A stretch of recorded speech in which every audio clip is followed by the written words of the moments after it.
Local government funding this year is going to be interesting. And I know, Rachel, how can it get more interesting than it already is? Well, let me tell you, we've got something in 26-27, which is the financial year we're about to hit.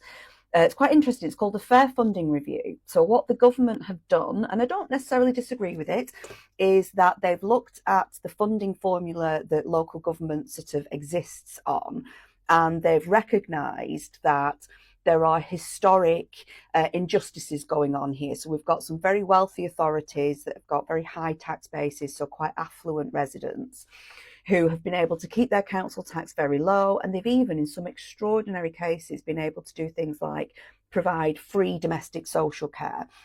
So there are councils with worse health, increased poverty, a lot of disability profiles where they're sort of cutting services to the bone, rationing things and charging people more.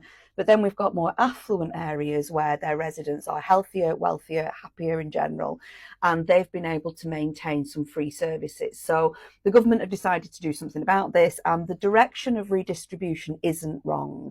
I find it difficult to sympathise where there are councils and areas where they've got very cheap services, but the levers in which the government are doing this are maintained, they're still incorrect. So it's trying to fix an unfair system is never going to work. So there are areas where I know that there are local revenues colleagues I've been talking to over the last couple of weeks where their areas are facing extraordinary increases to their council tax. They're facing extraordinary cuts and therefore trying to balance it with extraordinary council tax increases. And in some areas, they're saying they can't balance the books unless they hit a 20 or 25% increase in their council tax coming in the year coming up.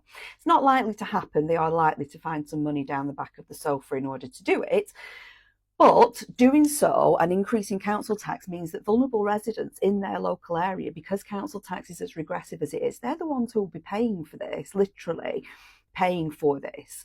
Now, a lot of districts are losing out. So districts are the lower level if you're in a two-tier area. So if you have a county and then a district council, an enormous number of districts are losing out. Why is this? Districts tend to have a little bit more money squirreled away. They're called reserves.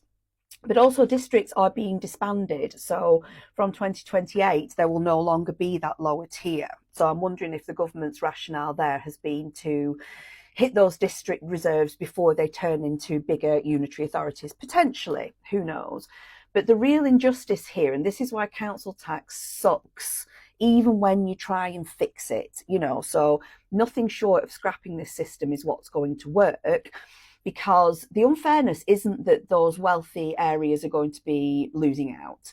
There is some rebalancing there, but the unfairness is that doing so through council tax, and there are other ways of doing this funding, I'll do another video on it, means that people within those affluent areas that are living in the lowest council tax bands will see a disproportionate increase in their council tax. So nationally, it might look like they're doing something about fair funding formula and sort of helping wealthier areas to contribute more. But they're not. Within those hyperlocal areas, it'll be the poorest who lose out. Council tax is not fixable. It's just not. And I don't see why we keep trying to fix a broken system. I don't think council tax can exist for much longer until its flaws become obvious to absolutely everybody. And that's why I'm here. Enjoy your day. I'm going to read more.